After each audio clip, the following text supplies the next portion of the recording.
Welcome to our series on how to use AI to write code the right way. Today we'll be covering how to use comments to control AI. And in coming series we'll be touching on different aspects on how you can efficiently and effectively use AI. I'm using Visual Studio Code with a GitHub Copilot Pro subscription. I'll be writing a PHP script and I'm running XAMPP locally as my server. I need a server to run PHP.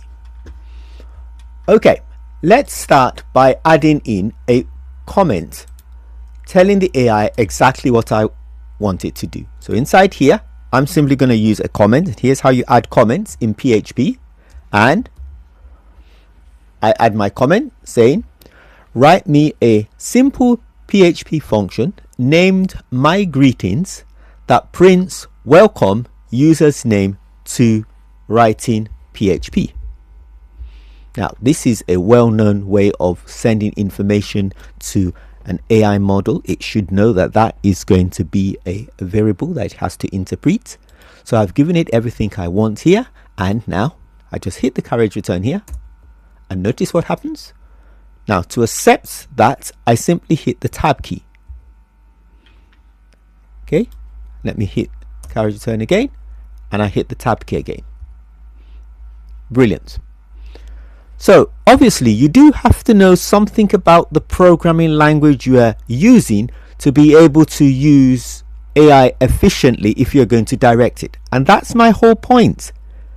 AI should not take over. It should assist you in writing the code. It can write code quicker than you can. Okay? But you still tell it what you want it to do. Now here, if you know anything about PHP, it has written me a function. It's put inside there a parameter called $myname, and then here it is passing a argument to the function. So this should print out welcome, put my name, welcome to PHP. So I'm just going to save this and let me run it here, and there we are. And just to show that this argument is working well, if I were to come in here and change this to another name, okay, let's save that too and run, and there you are. So pretty nice and straightforward. But now come and notice, if I were to pass in here a number, let's pass in 31 as a number.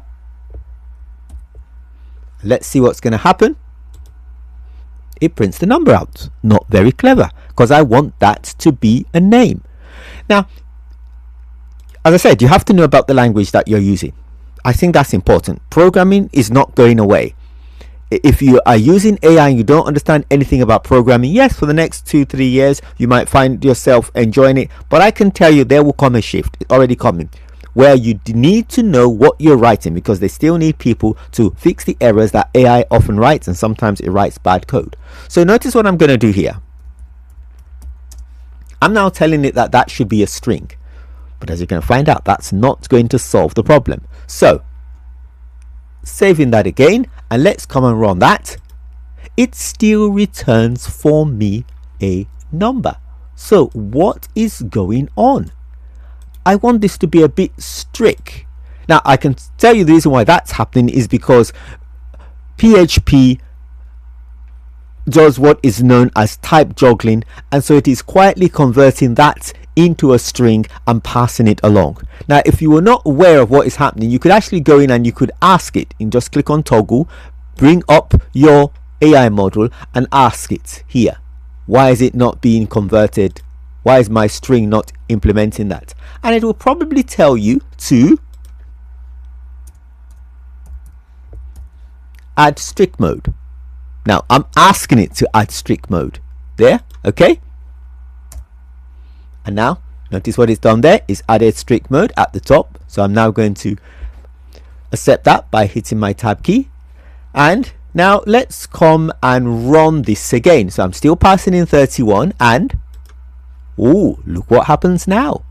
I get loads of errors, which is good because it is not converting that to a string for me, and it is bringing up an error. That's exactly what I want. Now if I were to now come and change this to a string. So there I've got John. Let's save that. And now run that. Yes, it works. But in summary, using comments tags can help you guide the AI on how you want it to generate the code for you.